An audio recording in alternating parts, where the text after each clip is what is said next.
you had some dogs in that defense. Mark Collins at cornerback, Jerry Rice says was the hardest cover, to cover him in his history of the league. You had Pepper Johnson, who was constantly going to the Pro Bowl. Carl Banks, who I think should be a Hall of Famer in my opinion. Leonard Marshall, borderline Hall of Famer himself. You had some dogs out there in '86. I think in our team, we still had some of those guys. They were a little older, but we still had those guys, and they were still making plays. And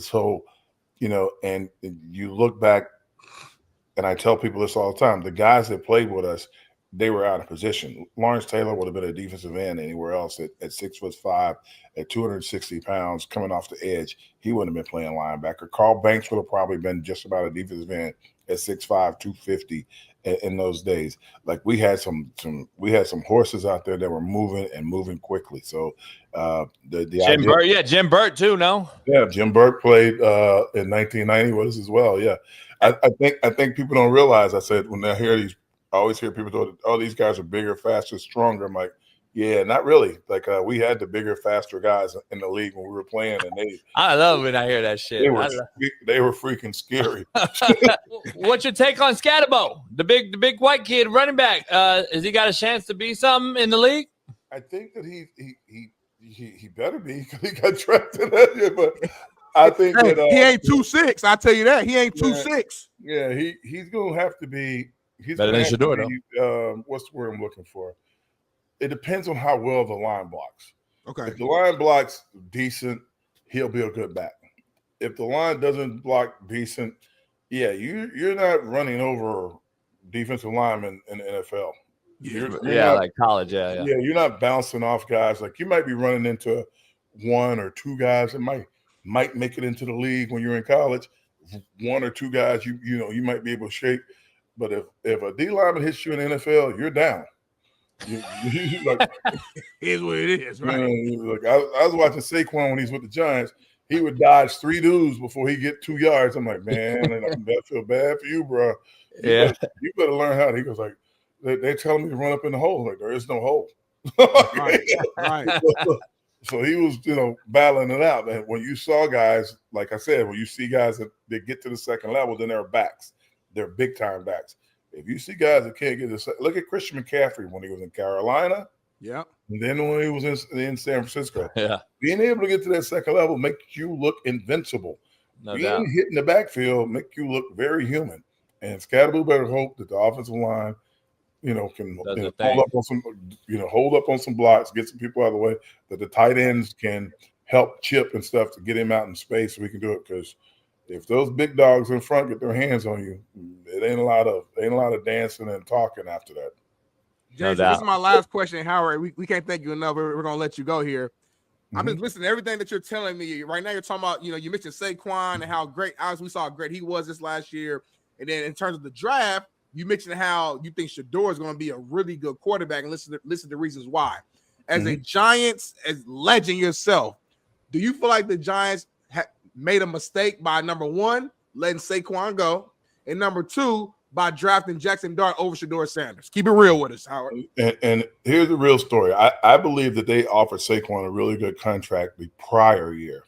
And Saquon's representatives probably said, you're worth more to the team than they're offering you, and you should hold out for it. The problem with that, and he was definitely worth more to the team probably than the negotiation was going. But the problem with it was the timing of it. That's the year they were talking about trading Derrick Henry. That's the year they were talking about letting all these guys go. So you're in a market that isn't speaking to you, that's giving you the ability to quote unquote capitalize on it. And he decided not to take the money, to take the franchise tag for that year, and then come back and prove himself on kind of a 1-year deal. And then the following year, they just kind of like, we're going to pay Daniel Jones, and if we pay Daniel Jones this money, then Daniel Jones has to be the focus, and he has to get it done. And it was almost like, and I don't know, and I don't want to say the way the show kind of made it look, is that they looked at Daniel Jones and they were like, hey, look, now you're on the island. If you're going to do it, you're going to show you can do it.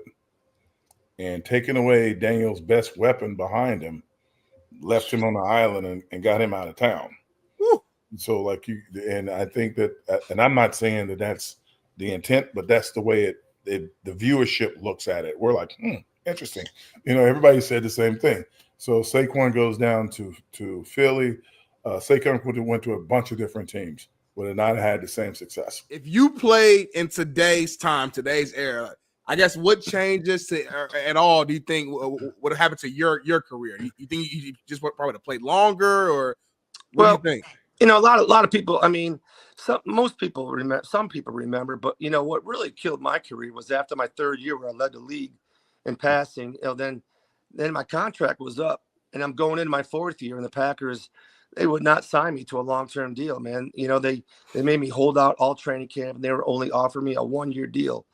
After they hadn't had a quarterback for so many years, they finally had a young kid, that led the league in passing. I was looking for a long-term deal.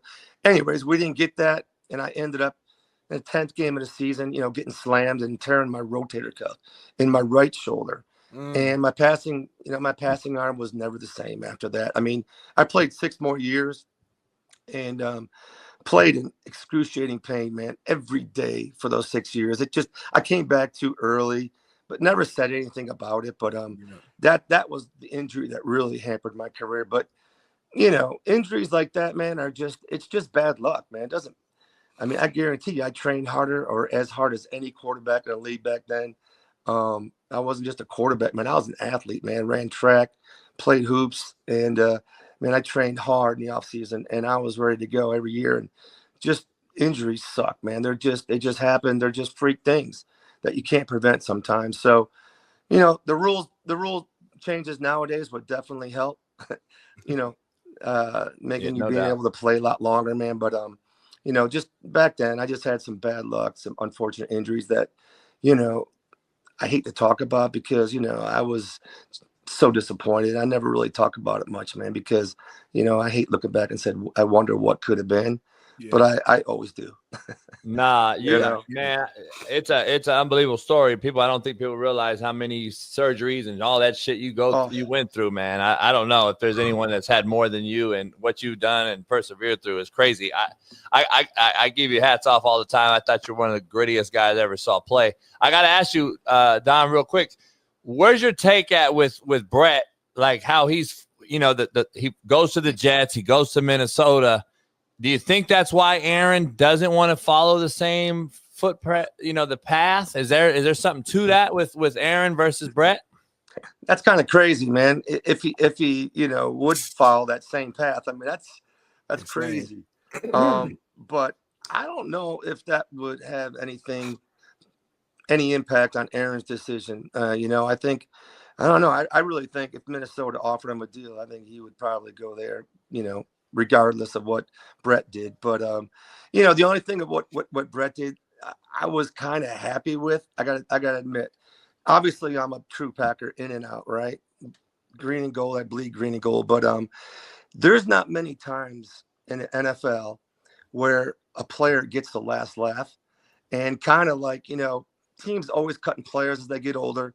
They always have the upper hand. Players rarely have a chance to go somewhere else and come back and play his former team and put a beating on him like he did the first time he was with Minnesota when he played with the Vikings, and he had unbelievable games against Green Bay, and that was a statement that he made, being able to do that. So I still talk to him a lot, man. I do a lot of appearances with Brett, so we still talk about all this stuff, man. And I'll see him next month, man, doing an appearance in May in Madison. So, but no doubt.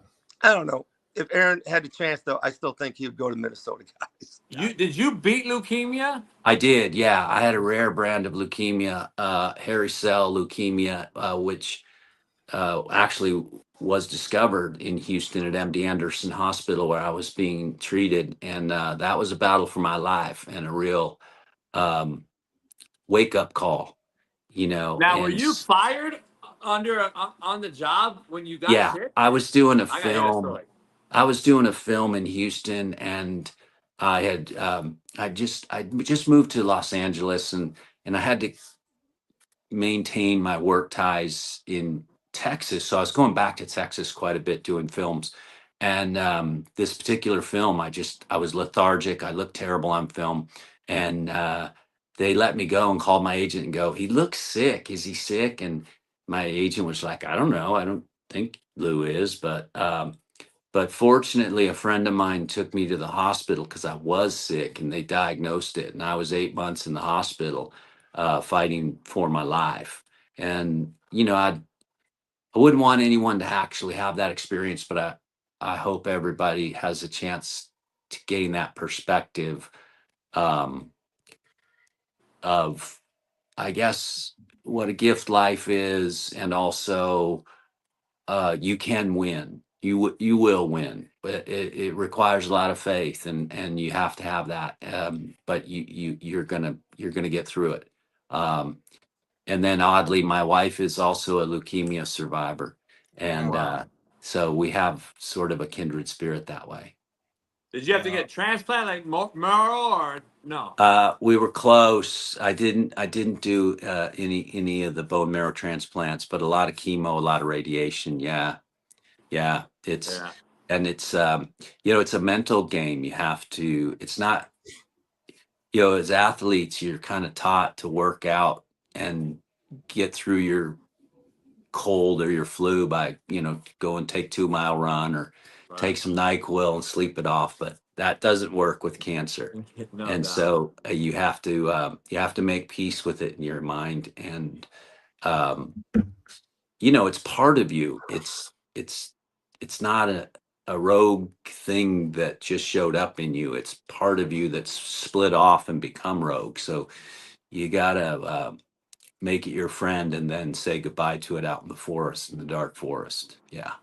No question. Man, crazy, man. Beautiful story though. Obviously glad that you and your wife were able to beat it and be able to still be here to share your story, because I'm sure thank you. Yeah. Thank you. Yeah. Bless you. Yeah. And to have a miracle child, because neither of us were supposed to be able to have kids after all the radiation treatment and the chemo.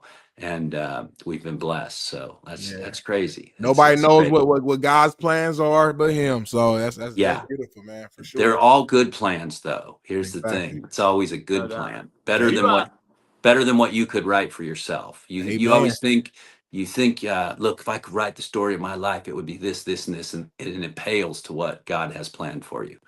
Man, no question. Hey, Lou, you've been in, I don't know how many movies, but you were in one of my favorites too. I don't know if Smitty's too young or not, but this is a movie I know Smitty loved. Jason's Lyric. Come on, wow. That actually was my very first film. I had a scene on a bus while he's in town. He's trying to get out of town. I give him a hard time on the bus, and that is a good one. That's an obscure. That's an Jada Pinkett. Yeah. She was. Everybody was young in those days. That was a really cool film. Yeah, that was great. You were on the Newton Boys too, huh? So I had done Angels in the Outfield, like McConaughey. Matthew had a couple lines, or he actually had and I had 1 or 2 lines in Angels in the Outfield. And then the next time I work with him in Newton Boys, he has a lot of lines, and I still only have about 2. But he was great, and he used to tell me, because we go out, it's Austin, Texas, it's his own, his hometown, and he called me the chief because I had this line in this scene in the Newton Boys about the chief wants to buy you a drink, and he's like, well, how come you let that guy in here? And I go, because he owns the place, So he always called me, hey, chief, hey, man, these are our salad days. We got to make the best of them. He said, it'd never be better than they are right now. All right. And of course, we're behind the red ropes, and there's a lot of people lining up to have a drink with Matthew, which was great. And he's done so well, obviously. But the Newton Boys was really interesting because it was a lot of testosterone. There were a lot of dudes on that set and not many ladies. And so it was great working with Rick Linklater. It was a big set. You already got a hell of a D tackle. Your D line's going to get better. And I believe the best tight end in football already in Brock Bowers. So with Geno and that, I just think you're missing what? Outside guys? Wide out? Yeah, receivers probably. Yeah, well, no, they got 2. I really was blown away with what they did in the draft. They got bashed. Remember, the kid's older brother died in the terrorist attack. What a beast he is. Yeah. And then the 6'5", the 6'5" receiver out of Tennessee that dropped to him in the 4th round. So I think they got some height and some speed. They got Jacoby Myers. They got Trey Tucker. I think they're going to be pretty good after the draft at what they got at wide receiver. They still got $40 million left in space to go get it. But, Coach, I'm going to go back to you because you know Pete Carroll. I'm just getting to know him. This competition, Pete stuff, is legit. So he's taking players. You mentioned Lonnie Johnson, Jeremy Chin from the Commanders coming in. They lost a couple of good players on defense. I think Pete Carroll, from everything I studied over his career, he's going to tell an undrafted corner and a 3-year corner, you're on tape every day at practice. Whoever outplays who is going to play for me. And I love that about Pete Carroll. Everybody other than Max and Geno and Ashton Genty. And as you know, the Raiders got Raheem Mostert, who led the NFL in touchdowns a couple of years ago behind Genty. They got a completely different team now with Chip Kelly. So if they can come out there and flip this thing, when Josh McDaniels took over, okay, he had 6 effing Super Bowl rings, 6, and called the majority of the Brady plays. I give him credit for that.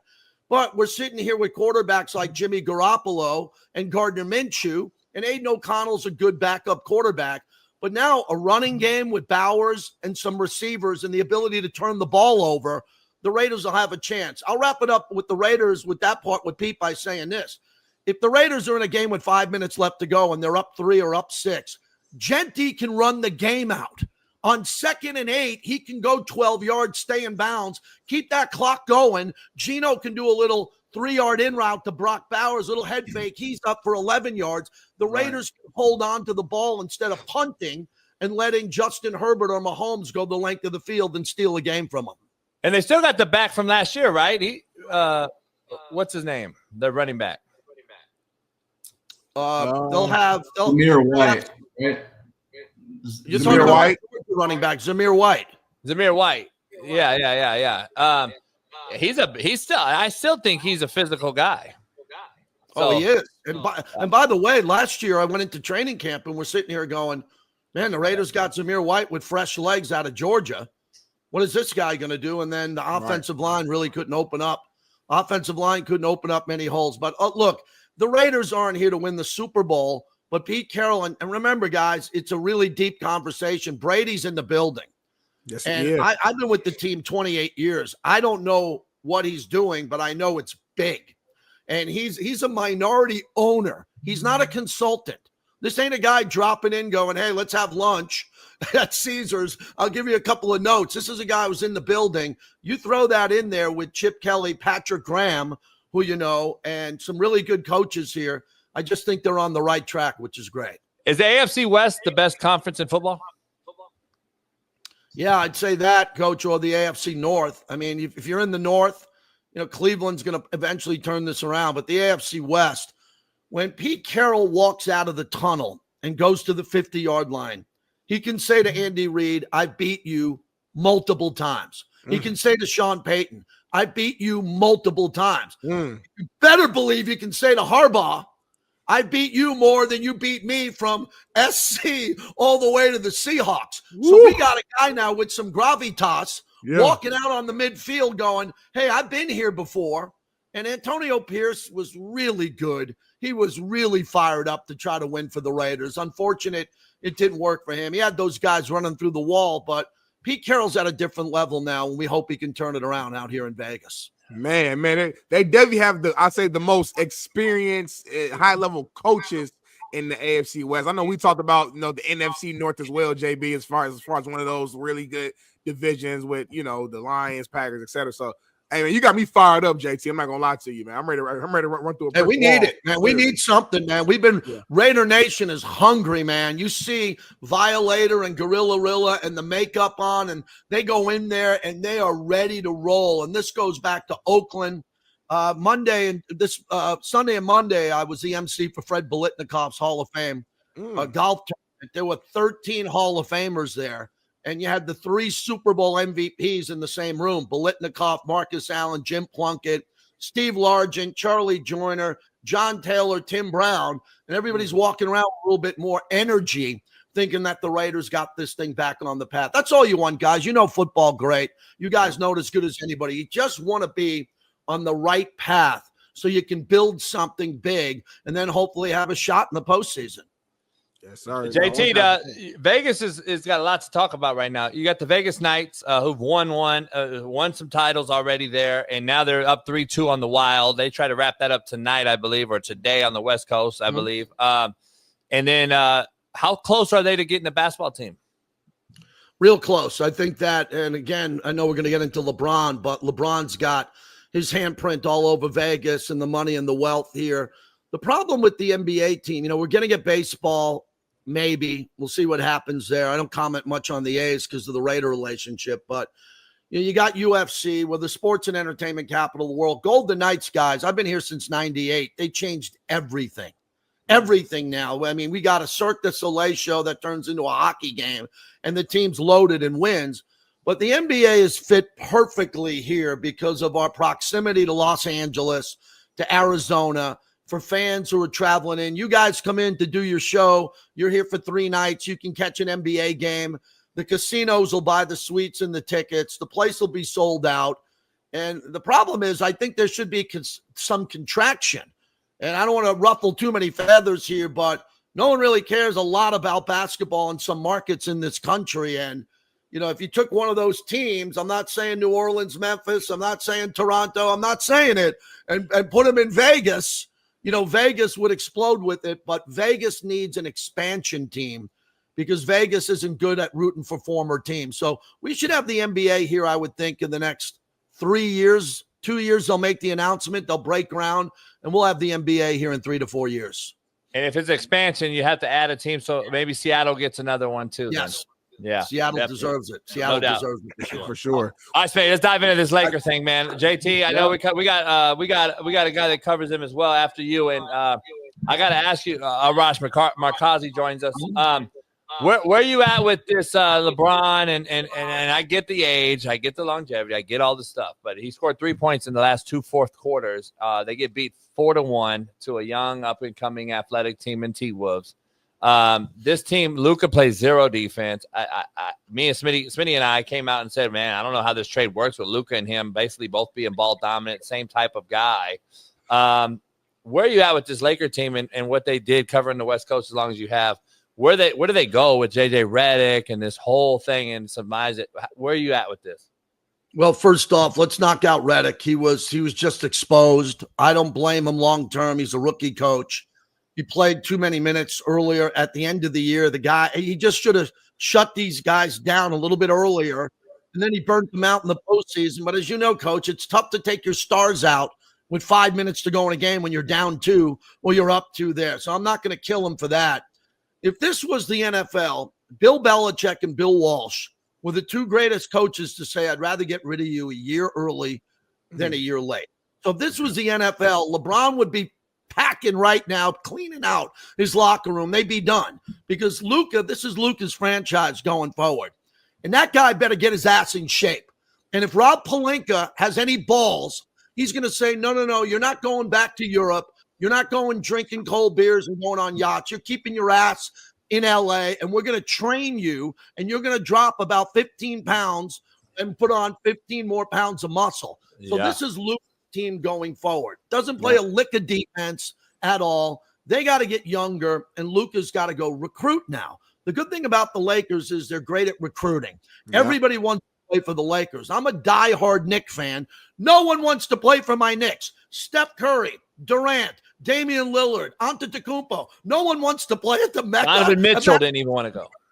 Yeah, but now I think Luka can, if LeBron moves on, Luka can get another all-star or 2 with the space, and I think the Lakers could hit the reset button. The problem I see here, guys, is LeBron is in control of the Lakers. He's in control of the coach, the GM, and everything. So if LeBron wants to stick around one more year with Bronny, he will. He'll have his going away tour. He'll get a lot of gifts, and he'll go off into the sunset as a Laker. But that game last night was putrid. That Chris Finch should have been arrested in the tunnel for impersonating a coach. They missed 43s, 40. And Rudy Gobert could not be stopped. Rudy Gobert, Shaq was laughing at him. He can't score. They were dropping it into Rudy Gobert, and he's dunk, dunk, dunk, layup. And this coach continued to let this team. At one point, they missed 18 threes in a row, and the coach couldn't call a timeout and say, we're going to give the effing game back to the Lakers. Go inside, get some easy buckets, and let's close them out. That basketball game last night was garbage, and Minnesota's very fortunate they didn't give the Lakers more life. You have everyone not named DeJuan Jones and Zach Zinner on that offensive line, and Zach Zinner's not a starter, up for contract at the end of this season. So they're all going to be free agents. They do nothing there. And so not addressing that and going 2 running backs, going 2 quarterbacks in the draft, that was a big shock for a lot of people. Man. So to me, what it sounds like, what you're saying, Jonathan, is that this year is going to be another down year for Cleveland, more than likely. It's going to be another year where they're bottom of the division, won't miss the playoff. Defense will probably play tough, keep them in some games, and it'll be the same old Cleveland story. Is that what I'm hearing? Yeah, kind of. I mean, unless Shedeur is just awesome, or Dylan Gabriel's just awesome, and then they get to pivot. But yeah, like the whole point of the draft was you get Mason Graham, but you get that extra first-round pick, and you set yourself up for not this year, but next year. It was all about 2026, and this being that like poison pill year, based off the idea that when you traded Deshaun Watson and got Deshaun Watson, you just set yourself up in such a bad way that you have to dig out of it a little bit. And so that's what this is. You guys know this. It's football. This isn't baseball. We have to tear it down to the studs for 5 years. You can do this quick, but the Browns had to do it maybe in a 1-year, 2-year fix. Is Stefanski's job safe though? Like, can he afford like having like another down year and still have a job next year? Like, is that okay? You're shaking your head, yes. No, I'm shaking my head, yes, because you're nailing it. Like that's exactly the question. Like I don't think he can personally. He's got a belief within the front office that they are, and really Jimmy has them, that they're giving them enough of a runway. But think about it, guys. 6 years, 1 playoff win. Who keeps their job after that? But so far, Stefanski's been able to. No doubt. Man. Hey, Jonathan, you from the Cleveland area? Are you born and raised straight from there, or? No, I'm a Chicago guy. Initially, now I've been in Cleveland for about 10 years or so, and so Chicago guy originally though. Got you. Let me ask you something. The Cincinnati Bengals, obviously across the river there, and you guys are a big time rivalry and all that stuff in that division alone. Re-signed T. Higgins. They got Jamar Chase. They're gonna make all these moves. They got these wideouts in Joe Burrow. Yeah. Obviously, Lamar's sitting in Baltimore, and obviously every year they're argued to be in the favorite of the Super Bowl hunt and the playoffs and all this stuff. Where is the like Cleveland fan base when you think about all this and they're like, man, we got Pittsburgh, Baltimore, and Cincy. How do we compete with this? And then we get the quarterback room to what we have. We thought we had a splash in Deshaun. The whole thing's unfolded. Is it all come down to the quarterback trying to compete with Lamar and Joe Burrow in that division, or is it bigger than that? It's a lot about the quarterback. What's interesting, though, is when I first got here, everyone was just scared of Big Ben. And that was really it. You weren't that scared of Flacco, but you respected Flacco. And Cincinnati was never that serious. So you just kind of let it go. And now, I mean, and I do believe, like the Browns make picks based off of who's in just the AFC North. J.O.K., the linebacker, was made to stop Lamar Jackson. It was a whole pick just to stop Lamar Jackson. So they're very well aware of the quarterbacks in this division right now, as you should be. But I think that's why they went with Deshaun Watson. I think that kick-started everything. Is looking around, and at the time, I like Baker Mayfield. I was a Baker Mayfield guy. But at the time, what I believe they thought was that Baker Mayfield could only get you so far, like top 10 quarterback, 10-ish around there, if everything goes right. Now, they were wrong about that, but that's why they went for Deshaun, is because they knew they had to have like a top 5 quarterback somewhere in that range if you're going to compete with Lamar, Joe Burrow, and then obviously, whoever the Steelers end up putting out there. I'm glad I was going to bring up Baker. I'm glad you brought up Baker Mayfield. Like, since you're there in Cleveland, boots on ground, like, are fans kind of upset that Baker's not there now? Just looking at his success, I know he's hopped around a little bit, but he's found a home with the Bucs, and he's been pretty damn good with them. Are fans in the area kind of upset about him not being there? It was so split. Like, half the fan base loved him. I was in the camp that loves him, and now I just seem like I love every quarterback. That's not the case. I love Baker, and I love Shedeur, and that's really about it in between here. But I love Baker, but it was like it was as divisive as the Shedeur Sanders convo is. I don't know why Cleveland Browns fans. It's like 50-50 always with these quarterbacks. But Baker reminds me a lot of Shedeur in many ways, though. And I have to figure out why in my brain I like a guy like that. The guy that seems like they're maybe an underdog a lot of their life and then are just rising up. Like Baker was a walk-on where he had to host Patrick Mahomes for a visit at Texas Tech and was like, oh, you mean I'm not going to win this quarterback battle? Let me go transfer and let me go to a different school. And, you look at Shedeur and all the battles he's had to overcome and what he's able to go ahead and rise up with. Like, there's got to be something there that in my brain loves that story, but they both have that story. And what's interesting is half of Cleveland loves that story and the other half just doesn't. We're just good, arguing this morning, man. Just arguing. That's it. Overrated ass LeBron. Overrated ass LeBron. Overrated LeBron. These LeBron sexuals are like the prime sexuals. You know what I'm saying? They just can't get out their mouth. Hold on, coach. Hold on, coach. LeBron the GOAT, baby. Yeah, let's do it. Let's talk about. I ain't never seen nothing better. Oh yeah, talk about overrated Shedeur. Go ahead. He said LeBron's the GOAT. What he just said. He said LeBron's the GOAT. Oh, LeBron couldn't hold Kobe's left nutsack with a bulldozer. Kobe. I even rest in peace to Kobe. But Kobe tried to do everything like Michael, so he'll never be the GOAT because he tried to try to be exactly like Michael. If I tried to be Cecil Shorts and I mimicked your route tree and how you get in and out and your everything, and I became better. You're telling me he doesn't earn no credit? Kobe became better at the same thing. He did the same thing. He gets credit, but I love Kobe. He didn't come better though, JB. Crazy. Kobe was better. Better than Jordan. And I love Kobe. Like again, Kobe was more skilled. Kobe's my favorite player. So it's funny that I'm arguing for LeBron. Like I'm team Kobe all day. I got LeBron. I got Kobe above LeBron. Bron sexual. I'll say this though. Yeah. So what Anthony Edwards did to LeBron the other night. Thank you. Pushing them and shoving them. Yeah, I ain't never seen that happen to Kobe. Yeah, I ain't never seen that happen to Jordan. I looked at that and I'm like, wait a second, like, and the Anthony Edwards. Yeah, I ain't never seen that happen to those two guys. So I'll leave. That's a fact. He was bullying him. Who's Anthony Edwards' favorite player? Oh, Kobe. My bad. Got you. Was it Kobe or KD? I thought it was KD. KD's his favorite player. KD's soft. They used to be saying how much stuff. KD's soft. No, Anthony Edwards on tape saying that Kobe was the dog of all dogs. We said his favorite player was KD. Because now KD's soft though. Hey, Cecil, man, thank you enough. I can't thank you enough for hopping on here, man. Hey, Cecil, break down real quick what you got going on right now before we dive into some questions with you. What's Cecil Shorts doing right now in life?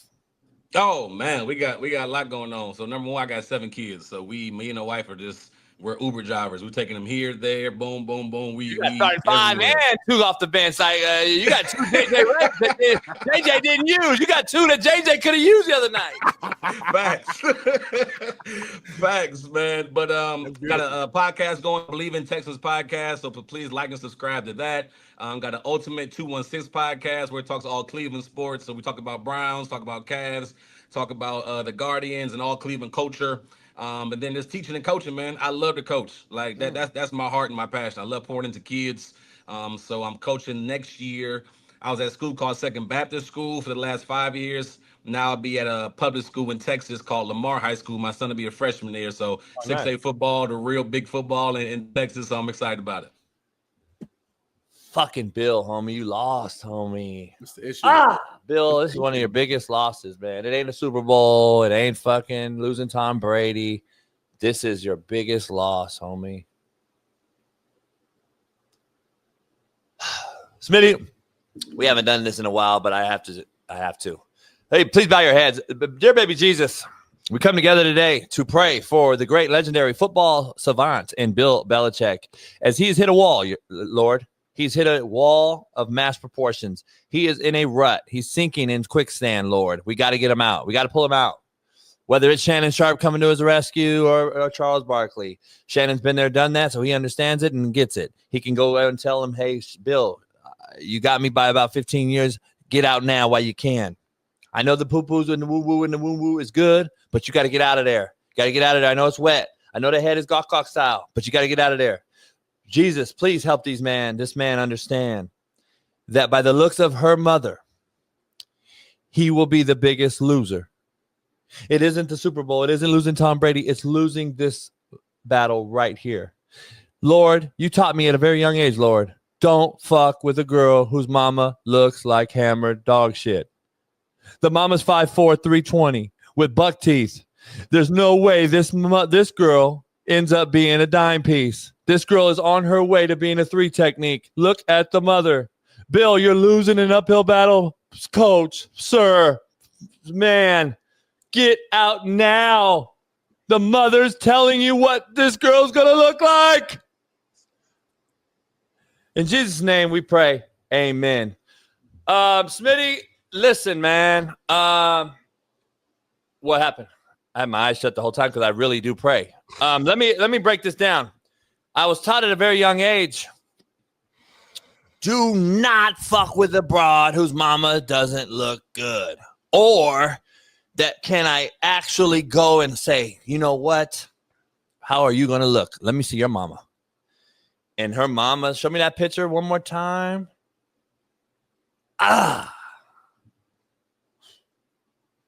This might be his biggest loss, homie. I'm be honest, homie. You got to be real, Smitty.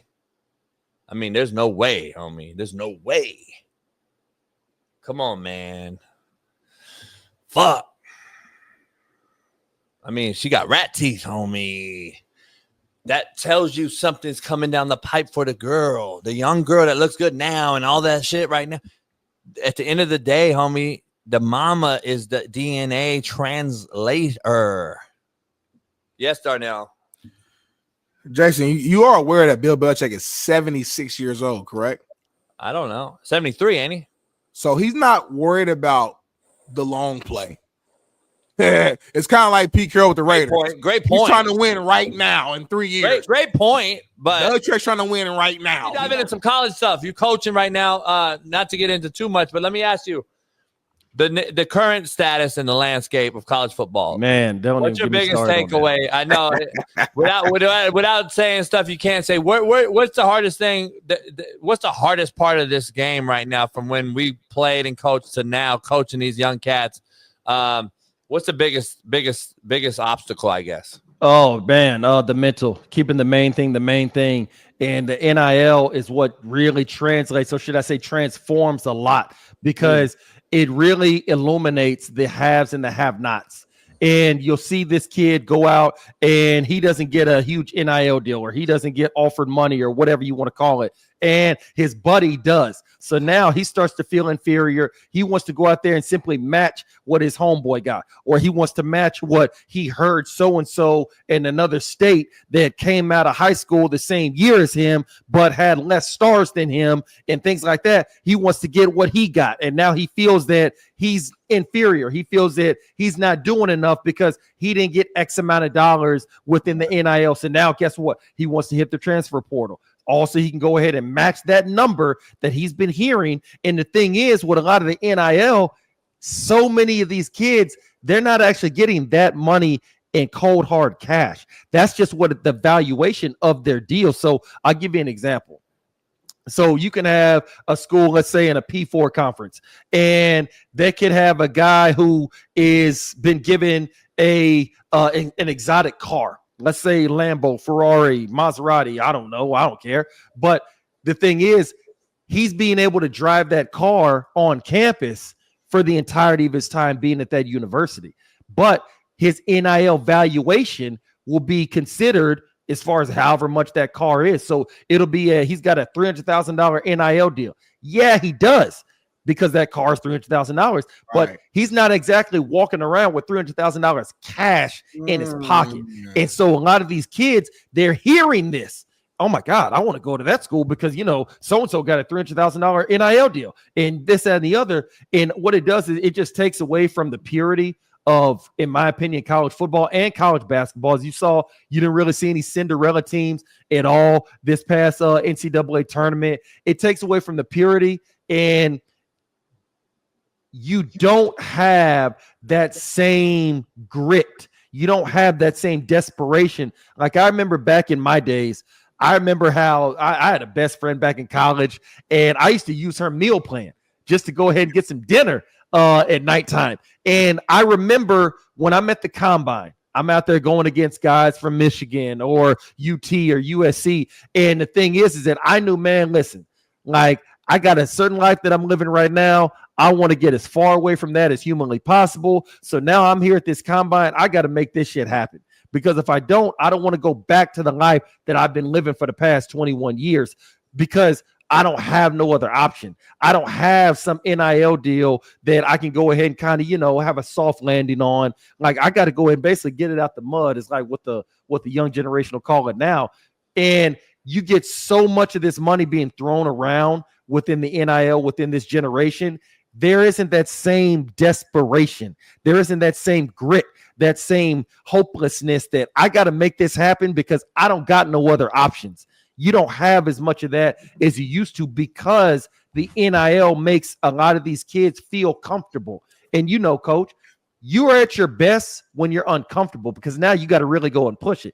But it breeds a lot of comfort level within this younger generation, and I really think that affects him going forward. That's why I'm like, that's why I've been hard on Shedeur Sanders. He don't have none. His fallback is $1 million still. He's got millions of dollars. He's got $1 million daddy. He's got a fine life. He don't need to make it in the NFL. That's why he didn't go to the combine. That's why I called it out. And I'm the hater though. But at the end of the day, that's the hunger part.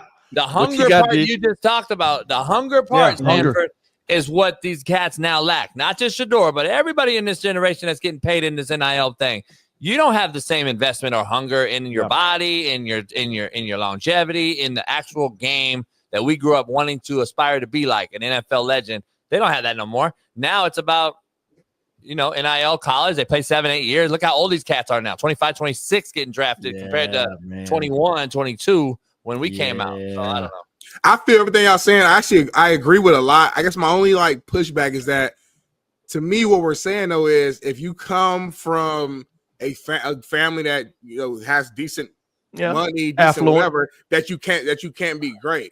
And I disagree with that. I think you got to find another why. You got to find another motivation. That part. Grew up poor. I grew up food stamps. That part. I'm with you, but there's guys who teammates I had who had 2-parent household, grew up good, daddy good, and they loved the game. They wanted to be great, and that's what drove them. So you like the Shedeur example. I don't think just because his daddy's Deion that automatically means that he's not motivated to go out there and be great. Like to me, some of those kids who have prominent parents are some of the hardest workers because it's opposite. It's like I want to prove myself and show you who I am separately from my pops, separately from my mother. It just depends on what that individual kid's mindset is, in my opinion. Yeah, no, I mean, you're not wrong on that because trust me, there's plenty of guys that come from affluent backgrounds to wind up being good players. Right. I think what Coach is saying, just like me, is that more often than not, you tend to see the guys that come from the well-to-do, comfortable background. They wind up not having as much hunger. They wind up not having as much grit because you got to think about it like this, my man. Like, look at Cam Ward. Cam Ward from Texas, West Columbia High School, if memory serves. And take a look at his draft day outfit versus what you saw a lot of the other green room guys versus their draft day outfits. And even just the way Cam Ward talks, like he keeps it short and sweet. He doesn't really want to do a lot of interviews, doesn't really want to be in social media a whole lot, obviously, because he was a Heisman Trophy runner-up and played at U of M and all of that. Obviously, he's got some notoriety. There's no doubt about that. But he doesn't seem like he's somebody that's really, really trying to lean into it. All he wants to do is just simply be a great football player, great quarterback for now the Tennessee Titans. And even, I can tell you this. Before I started coaching college ball, I was coaching high school ball, St. Thomas High School in Houston, Texas. And it's a high school, obviously Catholic private school, where it probably costs maybe somewhere around 15 to 20 grand a year just to go there for tuition.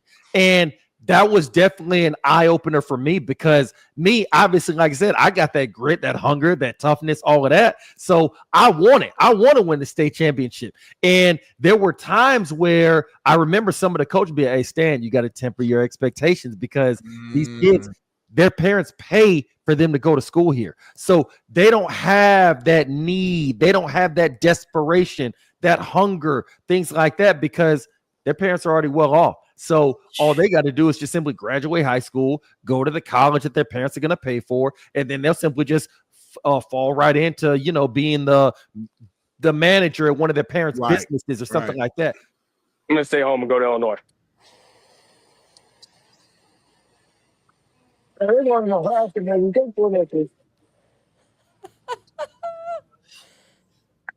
This was super corny. Like, this is beyond corny. This is BC. This is beyond corny. And I blame the parents and the family members all surrounding them who decided to be a part of this and not check their son, their nephew, their brother, their uncle, whoever his connection is. But hey, bro, this ain't it. This is disrespectful. And it's not funny. It wasn't even executed at a high level. Even if you're gonna go that route, they ain't even do it well. The audio sucks. You didn't hear anything really. The setup sucked. He didn't even wear the hat long enough to add any sort of suspense. The whole thing was just shitty. He shouldn't have did it in the first place. Number one.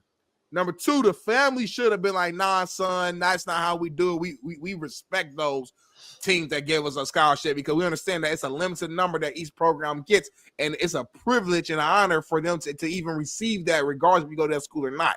I got one scholarship, homie. Thank God for that. I thank Ball State for the rest of my life for that. And any other offer that I would have got, I would have been the same amount of gratitude. So that should have been there. But then last but not least, if you want to be an asshole and do what you did, at least do it good. It wasn't even good. I couldn't even hear what you said, young man. You know what I'm saying? But like I said, I blame him, but he's the kid in the room. I blame the adults more than him, way more, because there should have been an OG in there who should have been like, nah, bro, come on. No, we're not doing that. We're not doing that. You want to do something fun and creative? That's cool. Find a way to do that in a way that's still respectful to the other schools. All this, you ain't even that good, young man. You ain't even did nothing yet. Let's go see what you do at the next level. I'm sorry. Go ahead, Jackson. I'm glad, man. I'm glad you're on that. I'm glad you didn't defend that. Fuck. I don't know why you even said that. Like, why are you even leading with that? I don't defend everything. But y'all want us to respect this fucking generation. Y'all want us to respect these bitch-ass motherfuckers. The parents are straight bitches. They actually allowed this to happen, as you just said, obviously in a much better and nicer way. This is so this is why you need JUCO. This is the kid I need to take to JUCO right here. This is the kid I need to put in football jail with me. And everybody on in that screen are absolute jokes. They're fucking jokes, homie. That's his coach on the far right, I think. The guy on the right's laughing. That's his coach, ain't it? These motherfuckers clowning and shit. I don't know who they are, homie. I don't give a fuck. This is what's wrong with these kids, homie. Rule should hit up Bill and sorry, I said it wrong. Yep. And say, hey, you know what? I'm not taking him. And then he's going to come back to you and say, fuck you. Like, that's what needs to happen, homie. Like, that's the truth. And this is the problem overall. This is the big picture of the problem.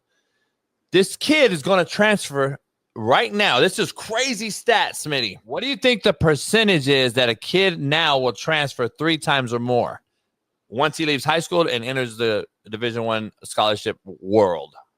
What's the percentage that a kid will transfer 3 times or more? 20, 25? 60. Homie, 60% you're going to end up transferring. That's crazy. Deion Sanders, you know better. You know better to do that too, dog. You know your son isn't that damn good. You know he wasn't a first rounder. The media coverage of Shedeur Sanders was a downright embarrassment. The hypocrisy and straight up lies is really telling. Rewind a week ago, an anonymous coach who we call the bitch made cat in the NFL says Shedeur didn't interview well. Horrible meetings and blah, blah, blah. Forward to the second day of the draft, he is yet to be selected. And Stephen A. Smith tweets out, and I quote, I just got a text from an anonymous source. And that says this is pure nonsense. And Sanders is being blackballed. And it's racism and blah, blah, blah. It's ironic that we just blasted the dude, Stephen A. Smith, on your show for not putting his name on it. And you literally dropped a tweet that goes viral saying that an anonymous source told me. The irony, homie. At least Smitty and I are going to disagree, but we're going to keep it real. You guys are so fucking phony in the media. This was the biggest slap to the face of every kid who was waiting his fucking day to get called his name to get drafted, who went before and after Shedeur Sanders. And we will never see a number 1 overall pick again, ever, in the NFL draft history. Have we seen it before, or we'll never see it again? A number 1 pick being less talked about, less shown, and didn't even cover his emotional draft where he was crying. Didn't even show it.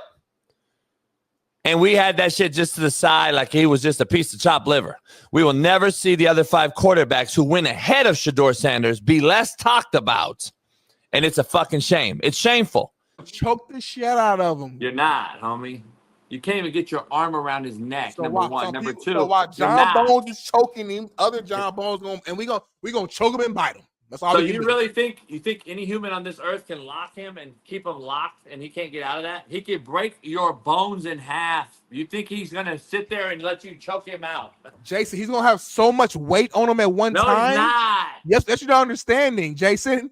He can only carry 1,800 pounds. So at some point, the weight that I have on him, it's just too much. He can't carry. It's like me in the weight room. I'm strong as shit, but at some point, I can't lift certain weights. At some point, you talk like this thing is God. Like he can just lift everything. Like hey, Cisco, this motherfucker really don't get it. He can't pick up a building right now. He can't pick up something like I'm saying. You understand? At some point, he can't do it. They do get tired too, homie. Like they're not fucking. Like, come on, what are you doing? They're not even the king of the jungle. They literally have a lion will fuck him up. Stamina and some of the greatest stamina of any animal. They can lion will fuck him up. They can swim. They can climb. They can jump. They can run. They can homie. They are liberal, unbelievable. Some of the things they put on this earth. This thing right here is considered like at the top of the top, homie. You're not beating it. Stop. You guys gotta stop, homie. Like, I think, yeah.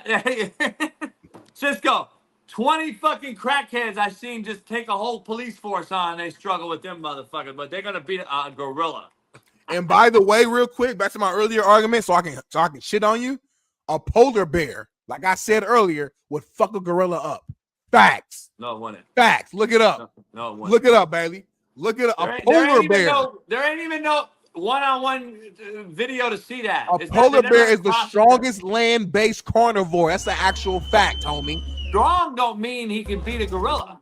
It's the largest and most powerful carnivore, and they fast as hell. So let me ask you something, Smitty. Oh my God. Let me ask you something. A gorilla, let's say a silverback that weighs 860 pounds, who can lift 10 times his body weight. Do the math. Tell me what the math is. Look up everything that a polar bear can do. Let's get it right. I'm gonna do my searches too. I'm a polar bear expert. Just tell me what the body weight is, homie. I don't know what it is. What is 860 times 10? That's 300 kg. Exactly. Females are generally smaller. Exactly. And you guys think you're gonna get in there? You're gonna get in there and fucking have a shot at it. So basically, 100 cats took an oath that day to say, we're going to just stay in here and die. If one of us makes it out, we'll have a story. But the other 99 are dead. First of all, if it comes down to the last guy and it's one-on-one. Oh, it's a wrap at that point. Of course. You have no shot. Of course. It's already no shot because already 99 of you died, homie. No, homie, I'm trying to tell you, man. I'm trying to tell you. We got to strat. We are smarter than these gorillas. If we strategize, homie, we get. And homie, if they so smart, like you claim they are, they're smarter than us. Why ain't took over the fucking world then? There's been instances. Man, ain't no instances, homie. Shut up. Because we have weapons, Smitty. They smart though, right? Hold on, they're smart. But they don't have weapons. If you give them weapons, and then let's have a battle. Let's have a battle. Give them weapons that we have. Give them the same weapons we have. Where's the Elon Musk of gorillas at, homie? Since they're so smart. Huh? What? Where's the Elon Musk of gorillas? You said they're just as smart as us. So where's the Elon Musk? Where's the fucking sign? You saw the movie, right? They ain't make nothing or nothing. They're not as smart as us. You saw the movie, right? What movie? Fucking Planet of the Apes, homie. And those ain't even gorillas. No, exactly. I don't think you could beat an ape. We talking about gorillas though. Don't change the conversation. I don't even think 100 cats could beat an ape. a little less a gorilla. I think 100 cats could be the minimum gorilla. The woman gorilla, 300 pounds. Only 1,800 pounds. Like the minimum, the smallest, like not small, but like the weakest of your group you threw out.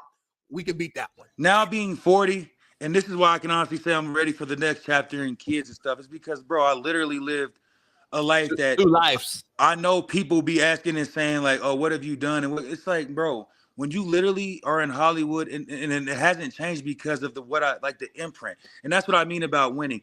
The way we won never fades in the University of California. So when you go back to Hollywood, you still seeing the same club owners, you still see some of the same security guards and stuff, and they remember you like it was yesterday, and it's never going to change. You know what I mean? One place I could walk around in the world. I'm not from California at all, but you would think I was from California the way that people embrace me or they treat me. You know what I mean? So, dog, and if these kids start to win, like I was saying about Lincoln earlier, the way Lincoln got it booming, he's getting a recruiting class to 26. It's the highest we have it.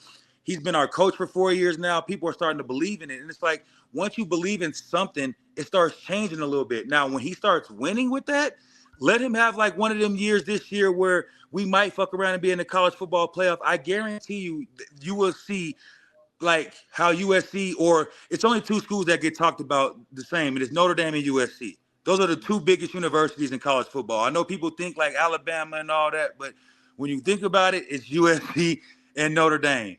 And, bro, I'm telling you, once Lincoln locks all the way in and gets them players to stay in school and they win, you will see a different USC than you've never seen before. It'll be another Bama run or in that same type of realm because, bro, all the kids that you see in that's balling, they're coming from California. They from Cali. The quarterbacks, they all from Cali. Bro, it's not even close. That's what I'm saying. Like, Naptown is horrible compared. Hey, Lindell, real quick. Smitty from Naptown. Hey, Lindell, we got to ask you a question before you get out of here, man. I can't thank you enough for hopping on. The 4th and 1, the famous one, who later on you played with Vince in Tennessee. That particular play, would you have, whatever go behind the scene? I've asked Pete in person. We've all these things. Would you have preferred to have Reggie on the field? To the common fan out here who fucking thinks they know offense and what the fuck. I love when I hear all these fucking dick writers who don't know shit about football. But break it down real quick because Norm Chow, obviously, you know, Pete having the influence on the defensive side, but still on the offensive side because I knew the real. Where are you at with that whole play and how it transpired? I mean, if you go back to that game and you watch that same play, I think I had, if I'm not mistaken, I'm pretty sure I had 2 touchdowns on and probably like 60-some yards on the same exact play. So it was just power, wasn't it? Yeah, it was a 26 power. We have been murdering them all day on the thing. But I mean, when you look at it from now, of course you can probably go back and say, why didn't we have somebody go in motion or why didn't we do this and that? But it's always that 22. Because during that game, when we get called to the sideline and Pete Carroll's like, what plays been working? And he looks, he's like, this is the play. Yeah. Lindell, go get the 1 yard. I know you can do it. You know what I mean? Yeah. God bless the dead. My guy, Fred Matua, you know, he came on the pool. Things just didn't work out, man. Like, we all know how shit works in football. It's like sometimes it's your card or sometimes it's your calling. When you go back over this whole year of football, right, people won't think about stuff like this. But, see, now that I played with Vince Young, I can tell you a story. Vince thought he was going to win the Heisman the whole year. Yeah. He gets to the Heisman ceremony, he loses. So now he goes into a room with his family, right? And they're having a conversation, and he said, I didn't win the Heisman. I guarantee you I win a national championship, right? So powerful. You fast forward, and you're on the sideline, and I remember seeing this. We're up touchdowns, and I remember looking over on the sideline, and I seen Vince Young, and he's over there dancing. And, you know, he's getting the crowd hype, and the crowd's going crazy and shit, and you're just like, damn. And I can remember, like, I've never thought about I would lose any game in my life, right? But this is the first time in my life I'm looking like this motherfucker's not bothered and he's down 2 scores, man. What are we going to do? And then you look up shit at the end of the game. You know what I mean? Now, you can go back in the game. His knee was down, the pick, or you can name 17 different things. Yeah. But once you know Vince Young, man, it's like for some reason it registers to you because it's like, bruh, like he didn't win the Heisman and he felt slighted by that. So by any means, if he could get you back, he would. You know what I mean? Like I said, there's so many plays in that game you can take away. The 4th and 1, the great play that Mike Griffin made when he got the interception on the goal line. Reggie's lateral. The lateral. I mean, the defense. I talked to Nick Holt, man. I was talking to Nick about that, and he was like, man, he told me a story that's crazy too. Like, man, Pete wasn't really involved in the defense all week. He let me do it. And then he called that play where that motherfucker you crashed the D in, and then I think it was your mic didn't spill. No, it was a cornerback. It was like one of the Asian cornerbacks trying to tackle Vince Young, and it wasn't. You mean the doctor's sons? Yeah, the teams, man. And you know what's crazy about the teams? I have been knowing the teams since high school, man. We did a camp at Nebraska together. Yeah. So I've been knowing them for years. Smitty, you don't know. They had a cheat brother. There were 2 Asian cats that played because the daddy. I wouldn't doubt it. The motherfuckers was fast and strong as hell, so it makes sense. You know what I mean? Like, it was ridiculous, dog. Hell yeah. That was the same doctor that got Terrell Owens to play in the Super Bowl with the frat. Like, that was the doctor. Oh, with the broken. They dad. Yeah, bad boy. Yeah.